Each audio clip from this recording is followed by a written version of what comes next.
Like some will tell you how much are they selling you? How much is trade? How many hours we use? Is it not just to sit down, watch machine and just do it? Just at least just 30 minutes. You should be able to run this outfit now. 30 minutes.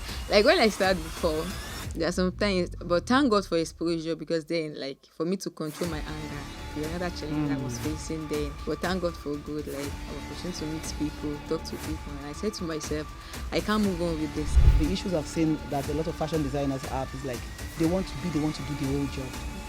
And I have a friend that's a fashion designer, and I said, I can see you that you need more.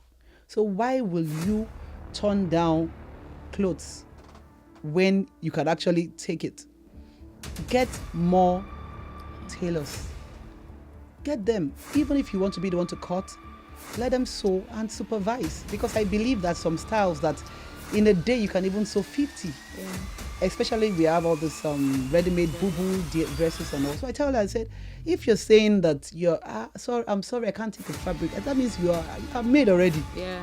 But as long as some people are waiting, do you know some people are waiting for customers to come and they don't even have customers? Like, yes.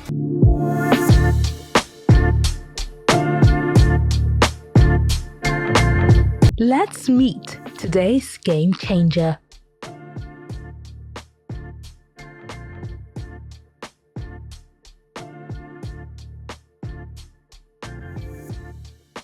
Yeah, okay. My name is Solomon Sophia in Cairo. Yeah, name of my business, Bliss Culture.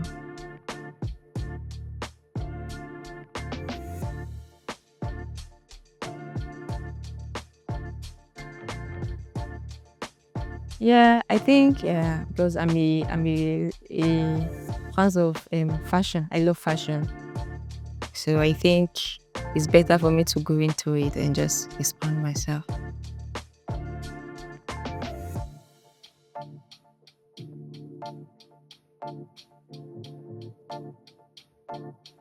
Yeah, I start the business 2022. Yeah, 2023, 2024, 2025, we're still counting, still moving.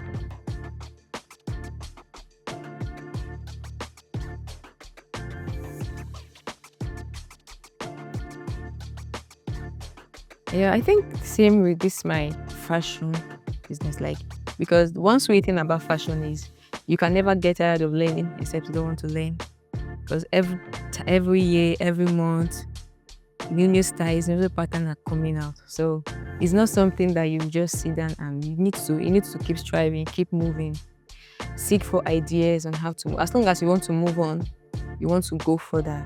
You just keep your ear wide open, keep your eye wide open, and keep.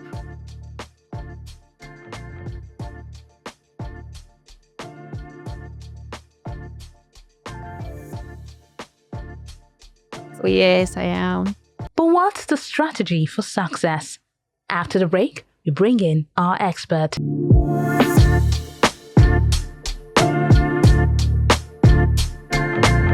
Hi everyone, welcome to another episode of Smart Growth. My name is Moyolua Nwevo, the brand designer of Bling Teas and More by Moyolua. And with me in the studio, I have Sophia. She's also a fashion designer. So I'll be asking her a few questions and let's see where we'll take it from there. You're welcome, Sophia. How are you doing? I'm okay, ma. Thank you. I love your hair, your glasses. Your jewelry is looking good. So what do you do? I'm a fashion designer. Fashion designer. How long have you been in the business? I started 2023. That's 2 years ago now. That's about 2 years. So when it comes to fashion designing, what aspect of the female, male, or unisex? Female. Just strictly female? Yes, ma'am. All right. So how has it been like? Well, what I would just say is God has been faithful. Especially when you said in Nigeria, and one thing about fashion, like when I start, some people will be like, it all depends on your environment, where you're coming from, because I'm coming from mainland. But one thing that I did was I never allow my environment to weigh me down, because I know where I'm going. So I keep striving. Yeah, there are some times I just look back, like, should I give up? Because even when you try to explain some things to your clients, they'll be like, how much are they selling this thing? How much is this? How much is this? Yeah, but me, I know what I want. Just have to. If you know you can't go for this, fine. But I will just explain and tell you, this is it, and with it, I'm moving. So that's some of the challenges you have been facing, right? Yes, ma'am. I know when it comes to females, we have a lot of problem, right? I've been there, I'm there, so I understand you. So if you can explain, just share with us some lows you've had, your fair share of arguments with clients, female clients, and all difficulties, and how you actually managed it. Yeah, challenge. Like some will tell you how much are they selling zip? How much is trade? How many hours we use? Is it not just to sit down, watch machine, and just do it? Just at least just 30 minutes. You should be able to run this outfit now. 30 minutes. Like when I started before, there are some times, but thank God for exposure, because then, like, for me to control my anger is another challenge I was facing then. But thank God for good. Like, I was opportunity to meet people, talk to people, and I said to myself, I can't move on with this. So I just have to calm down. You will talk, you will explain, I'll tell you this is it. And funny enough, those people, because of the way I deal with them, they will still come back, which I'm grateful for. And I still have my own space to adjust, talk to myself. So if I may ask you, like, on the average, like, how many customers do you think you have right now? Yeah, like, let's say like maybe 200 then. God, how do you cope with that? That's a lot. Yes. Now I work from home. Okay. Yeah. So, but one thing there is I have people that do refer me. Like, this person is good, this person. Referrals. Yeah. Okay, so if you say you have about 200 customers, then that means you should have other people working with you. Yes. Like, how many staff do you have working with you? No, I don't have my own staff, but what I do is I have friends, because I work from home. So I have people that are into fashion designers too. So I have to share and split. So you have to share, call other your other colleagues to come and help you. Yes. Okay, so if I may ask, I think, wasn't it last week there was an issue? I went somewhere for an occasion, and it was just this issue we had. So my friends and her family, they gave their clothes to a particular fashion designer because they've seen the things she has made before. And unfortunately, what I ordered versus what I got, what was what they got. And I was looking at all their outfits, and it wasn't looking very well, and they were all disappointed. And they found out that the person they gave the job to actually gave it to someone else. And the question I asked, I said, even if she gave it out to someone else, she should have at least monitored the outfits to be sure that the friend or the other fashion designer actually sewed to our own taste, like how she would definitely do. So do you do that for yourself? Because you're saying you give it to other people. Do you monitor? Yes, I do. How do you do that? Do you cut yourself, or you tell them to I sew? cut myself. And I give it to them and I explain to them. You explain to them. And have you had any issues? Just maybe twice. Just twice. So Not that much. So I would want to ask, so like where you are right now in your business, where do you see yourself in the next 2-3 years? And what are the things you think you can put in place, take you there? Yeah, when you talk about things I'll put in place, I think I'll keep striving, discipline, and more exposure. Okay, so when you say more exposure, how do you want to go about that? Yeah, I need to mingle with people that have the idea more than me. Okay, yeah. Okay, so I want to ask also, how do you sell your products, market your products? What medium do you use? Okay, I use my Instagram, my social media, and people that I know, I tell them, this is what I do, this is what I do. This is what you do. And also, I want to ask also, when it comes to your designs, and all, do you think you know it all, or you think you can still go learn, and add to? Yeah, I'll still learn. To go learn, right? Because I see some fashion designers, they just say, I can't do this, I can't do that. And I'm wondering, you're a bit limited then. If you say you can't do this, okay, what about you going to learn, to be able to, so that you can satisfy at least a lot of your customers and all? Are you working towards that? Yes. And all. Oh, all right. So what do you think you can do also to turn over your revenues you're making right now? Or you think for you to have 200, you don't feel like turning over again? I need more. because 200 is a lot, actually, for one fashion designer. I need more. Okay. So I would want to ask, you said 200 customers, and for me, I'm just trying to wrap my head around it. That's a whole lot of work. So do you have your space where you work? And Yeah, I work from home, but I have my space there. you have your space there. Yeah. So do you think it would be better to actually take it out, your business out, to have a Yes, bigger space yes. and have tailors, Yes. you know? Yes. Are you looking forward to doing that? Sure. Like, how many machines do you have right now? So, You have two, yeah. and you do all your finishing yourselves. Yes, ma'am. Yourself. Do you do your stonings and your beadings No. and all? You actually contract. Yes. What about thinking of doing that also? Yeah, that one too is a good idea. But I think even when I go for the training, I need somebody that will help me. Yes. When you go for the training, right? Yes. Because somebody that will sit. definitely, when it comes to business, you shouldn't be the one doing everything. Actually, Yes. like you say, you're having about 200. So let's say on the average, out of the 200, maybe it's just about maybe the 50 or 40, even the 50 or 40 you're sewing for. In a month, that's still a lot. A lot. So I actually think for where you are now and the number of customers you say you have, you should not even be running with like a minimum of like 20 machines. Do you know that? Yes, ma'am. Yes, because I actually watched a video sometime online.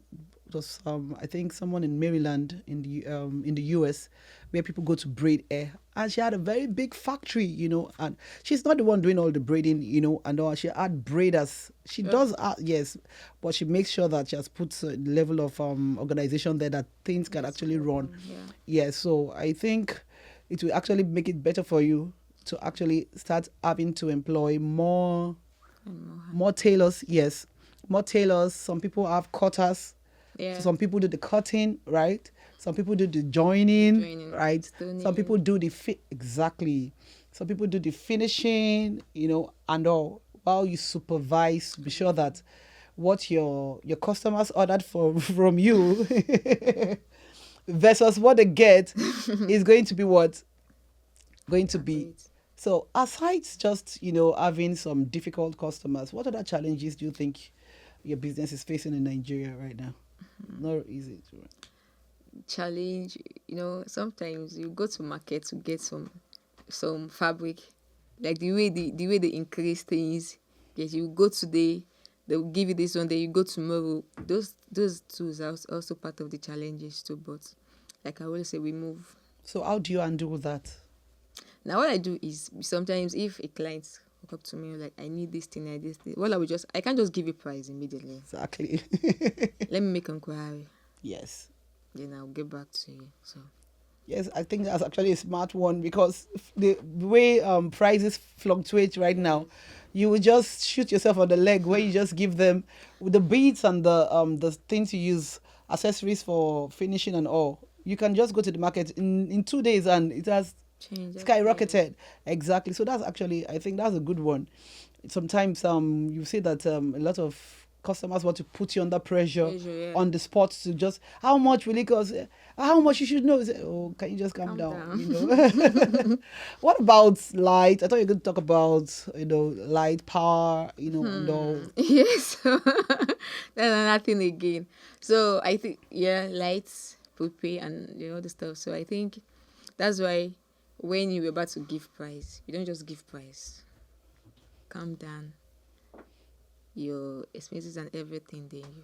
Okay, so I want to ask on that question right now. What are your policies, your business policies that you've put in place to actually help guide you, to be able to balance some things with your customers so you don't get into some frictions? Is there anything you've put in place? Okay, like most of the ones I'm close to, I don't bring friendship to my business. The way I'm looking at your face, the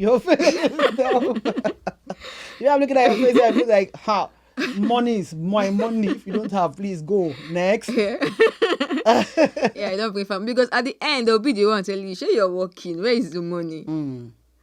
So do you collect your money, your 100% price, your money in advance, or you collect deposits, and all? I think deposits. Okay, you do your deposits, the deposit for the fabrics, and all, and when you're done, you now get the payment. Okay, so I want to ask again. A lot of people always complain about fashion designers. Like you go to a fashion designer's shop, and the next thing you see a lot of fabrics down, and all, and you're wondering, People are chasing them. My fabric, my wedding, my event is next week. My event is in 2 days. Why do we always have fashion designers get themselves into this kind of mess? I need you to explain to me. Okay, like if I will understand you, you mean there's a fashion designer, they have job, but they will still call it more. Is that what you're saying? Yes. Yes. You have a lot. Like you have a shelf. You have a lot. Why don't you just take time to clear out your Now, backlog? you might have a lot of fabric you store in your shop. Some clients will just come and tell you, just keep this clothes for me. So you having them is not as if those clients need them down. Like me now, I still have some clothes like since last year. Sometimes I'll be like, you don't, your clothes is here. Why are you not coming for Okay, it? so they are not coming for it. That's Yeah, different. some. What I'm talking about is that they want their clothes, but you're not just sewing them. No, so I don't- work with my time. You work with your time. Like how many days do you give for delivery? So if you're using your clothes for like, if you like you work into the house like, I need this thing, I'll tell you 2 weeks. Okay, And so you it's do all the depends on the duration of style. the style. It's all depends on the Yes. style too. Style.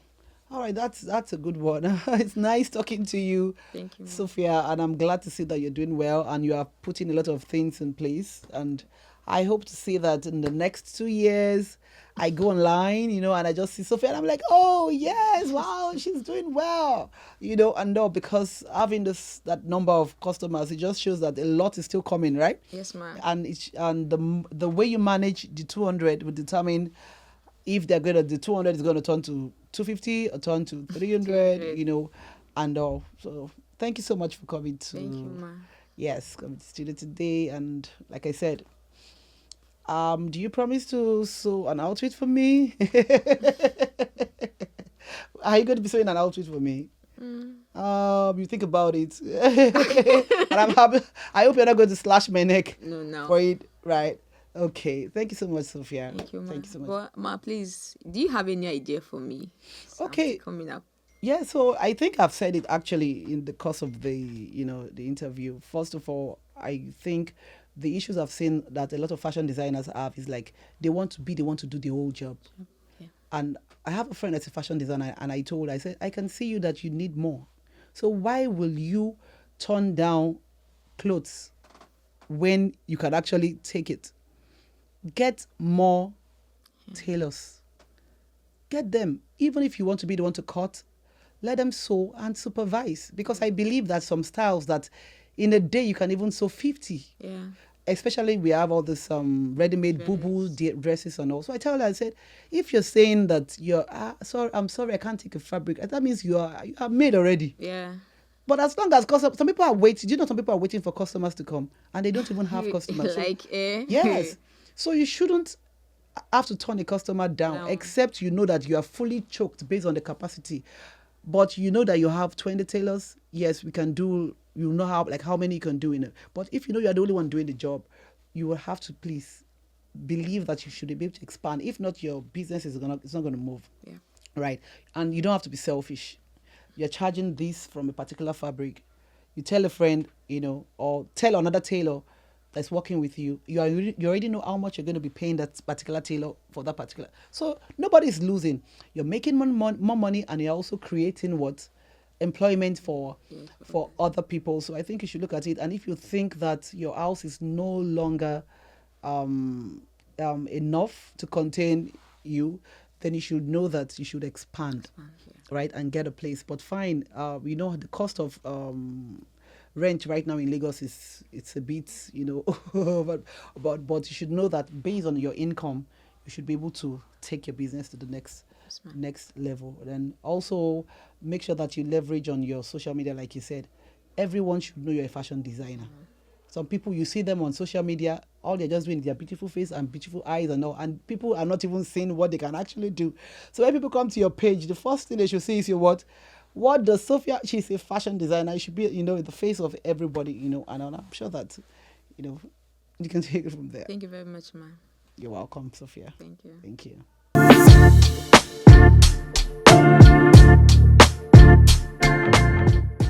This program is supported by ACT Foundation.